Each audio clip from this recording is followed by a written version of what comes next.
জাহান্নামে যত শাস্তি আছে সবচেয়ে নরমাল, সবচেয়ে আরামদায়ক শাস্তি হবে বিশ্বনবীর চাচা আবু তালেবের শাস্তি। কারণ আবু তালেব যদিও ঈমান আনে নাই, কিন্তু বিশ্বনবীরে ভালোবেসেছে। ওইটার জন্য কিছু গ্র্যাটিস আছে না নাই? ওইটার জন্য সেও জাহান্নামে যাবে, কিন্তু সবচাইতে হালকা শাস্তি পাবে আবু তালেব। কি শাস্তি?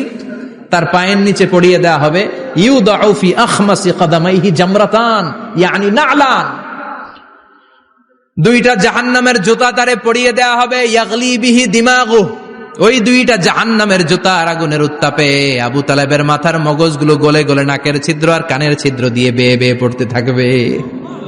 খুলুদ ফিন্নার, আজীবন, আজীবন তার এটাই শাস্তি।